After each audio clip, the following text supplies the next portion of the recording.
नमस्कार, मैं सुधीर कुमार और आज मैं चर्चा करूंगा कोरोना वायरस को लेकर। आखिर इंडिया में कोरोना वायरस क्यों फैला और इसके जिम्मेदार कौन है।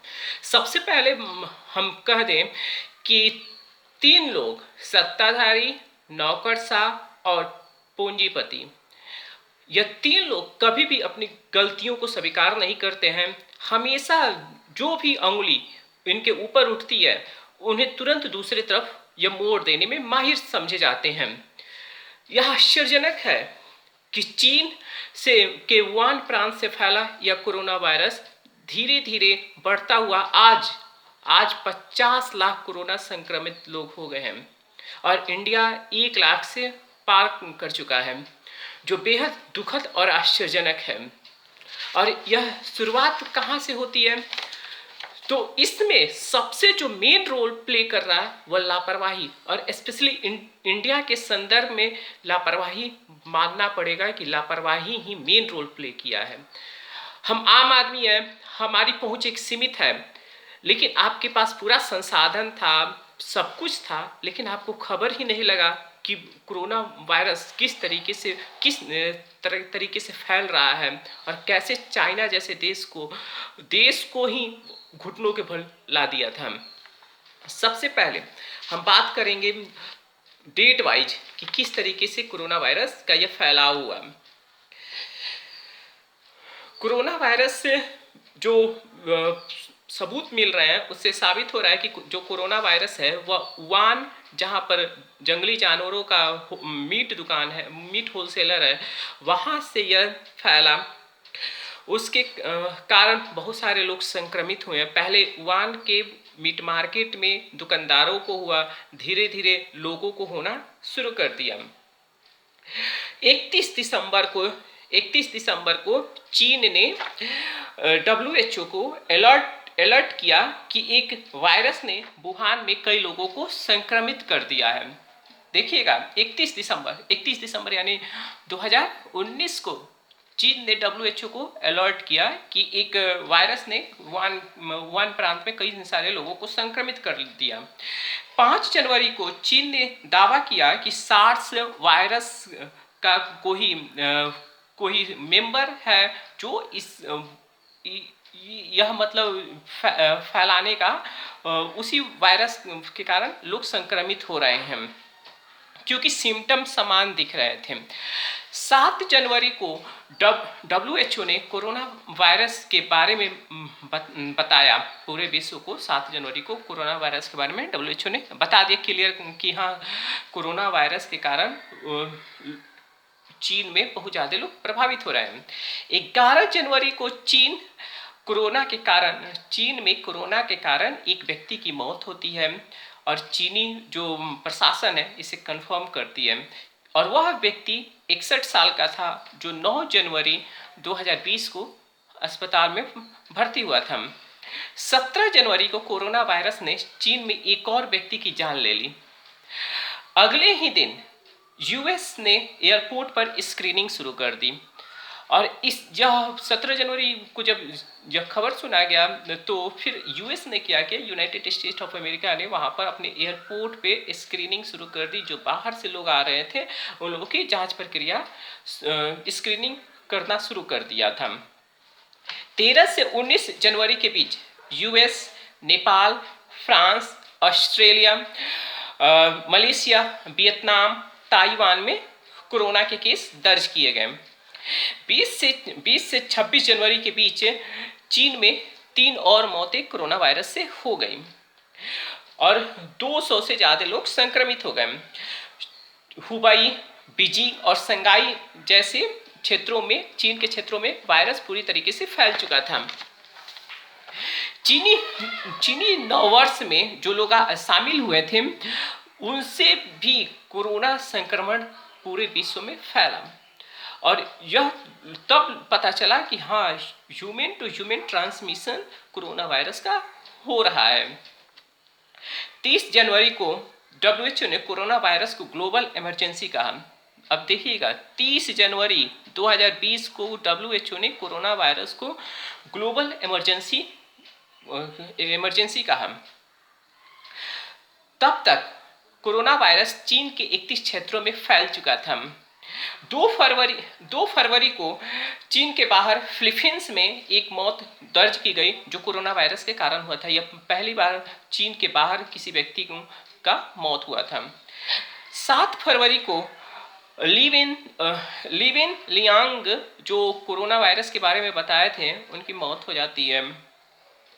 25 जनवरी को ईरान के उप स्वास्थ्य मंत्री ने कोरोना को एक संकट माना है ईरान के लिए, और उन्होंने कहा कि ईरान के लिए कोरोना वायरस संकट खड़ा कर सकता है और इससे हमें निपटने के लिए तैयार हो जाना चाहिए। ईरान जैसा देश 25 फरवरी को स्वीकार कर लिया था। 27 फरवरी आते आते 82,000 लोग कोरोना की चपेट में आ चुके थे। 2 से 8 मार्च के बीच कोरोना सऊदी में दाखिल हो चुका था, सऊदी अरब में। 8 मार्च से सऊदी अरब ने अपने सारे स्कूल कॉलेज सारे शिक्षण संस्थानों को बंद कर दिया। इटली ने इसी बीच जो क्वारंटीन नियम थे उसको सख्त कर दिए। 9 से 15 मार्च के बीच कोरोना के कारण ईरान में 70,000 कैदियों को रिलीज कर दिया गया, क्योंकि जेलों में फैल रहे कोरोना के कारण कैदियों को रिहा कर दिया गया। और उसी 9 से 15 मार्च के बीच सोशल डिस्टेंसिंग के महत्व को ईरान समझने लगा था। 11 मार्च को WHO ने कोरोना को पैंडेमिक मानते हुए जंग का ऐलान कर दिया। इसे महामारी माना WHO ने कब? 11 मार्च को, और फिर उसके बाद इसको एक महामारी की घोषित कर दिया गया। 18 मार्च को ऑस्ट्रेलियन पीएम स्कॉट मॉरिसन ने ह्यूमन बायोसिक्योरिटी इमरजेंसी की घोषणा की। इटली स्पेन में भयानक रूप से अब कोरोना वायरस पकड़ने लगा था। यूएस ने 25 मार्च को $2 ट्रिलियन धन की घोषणा कोरोना के जंग के लिए की। और भारत में क्या हो रहा था? भारत में 24 फरवरी से 25 फरवरी के बीच नमस्ते ट्रंप का प्रोग्राम किया गया। गुजरात के अहमदाबाद में 2 लाख से ज़्यादा लोग शामिल हुए थे एक स्टेडियम में, जहां डोनाल्ड ट्रंप अपना भाषण दिए। इतनी सारी घटनाएं पूरे विश्व में होता रहता है और हमारी मीडिया नौकरशाह और सत्ताधारियों को मालूम नहीं चलता है, और जिसका परिणाम हो रहा है कि हम इंडिया में आज 1 लाख कोरोना संक्रमित संख्या को पार कर चुके हैं। तो यह इसकी जिम्मेदारी कौन तय करेगा? और सबसे बड़ी बात है कि इन जनवरी फरवरी जैसे महीनों में हमारी मीडिया इस पर कोई चर्चा कर रही थी, वह दूसरे चीज़ों पर डिस्कस किया करती थी। हमारे नौकरशाहों को इसके बारे में जानकारी ही नहीं थी, और पूरे विश्व में एक घटनाक्रम चल रहा था लेकिन उनको जानकारी ही नहीं थी।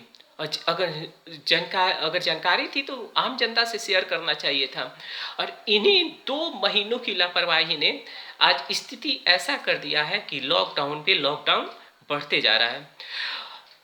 22 मार्च से हम देख रहे हैं जनता कर्फ्यू, उसके बाद फिर से लॉकडाउन पे लॉकडाउन। आज भी लॉकडाउन है। अब ये लॉकडाउन कब तक रहेगा यह कहना जल्दबाजी है। सबसे बड़ी बात है कि कई स्टेट में कुछ चीज़ें खुल रही हैं, कई स्टेट में कुछ चीज़ें नहीं खुल रही हैं, और जो यूरोपियन देश हैं वह धीरे धीरे कंट्रोल कर लिए हैं संक्रमितों की संख्या, जिसके बाद धीरे धीरे वहाँ जीवन सामान्य होते जा रहा है, लॉकडाउन खुलते जा रहा है। लेकिन इंडिया के संदर्भ में देखें तो यहाँ पर क्या है कि कोरोना संक्रमितों की संख्या रुक नहीं रही है, लगातार बढ़ते जा रही है और बढ़ते जा रही है। और तो भी थोड़े थोड़े रिलैक्सेशन दिया गया है, और ये आवश्यक है क्योंकि आर्थिक गतिविधि पूरी तरीके से ठप कर देना भी चालाकी नहीं है। लेकिन और सारे यूरोपियन देश कोरोना संक्रमितों की संख्या को नियंत्रित करने में सफल हो चुके हैं। तो देखिए अब कब तक जो हमारा देश है वो कोरोना की जंग में किस तरीके से सफल होता है और कैसे सफल होता है। हमने बहुत सारे लोगों को, मजदूरों को देखा है कि जो सड़कों पर हाईवे पर चल रहे हैं, वह तो गनीमत है कि जो समाजसेवी लोग हैं उन्होंने हाईवे पर लोगों को खाने पीने की सामान मुहैया करवाई, नहीं तो हाईवे कई सारे मजदूरों को निगल लिया होता। बहुत सारी खबरें आ रही हैं मजदूरों की मरने की, या तादाद जो है वह 100 से ऊपर की है। भिन्न भिन्न घटनाओं में बहुत सारे मजदूर मर गए हैं। तो आखिर इसकी जिम्मेदारी कौन तय करेगा? हम क्या है कि जो जिनको जिम्मेदारी मिली है ये सब देखने के लिए, वह आम जनता पर या दूसरे दूसरे समुदाय पर या दूसरे दूसरे समूह पर कोरोना फैलाव के लिए जिम्मेदारी दे रहे हैं कि यही लोग, यही समूह कोरोना वायरस को फैलाने के लिए जिम्मेदार है। लेकिन आप क्या कर रहे हैं? आपके पास सब संसाधन है, लेकिन आपने इस दिशा में क्या कदम उठाया? तो इसी पे हम चर्चा करने वाले थे। अगर यह वीडियो आपको अच्छा लगे तो शेयर ज़रूर करिएगा और मेरे चैनल को सब्सक्राइब ज़रूर करिएगा। बाकी जो चर्चाएं हो रही हैं मीडिया पर वह देखते रहिए। धन्यवाद।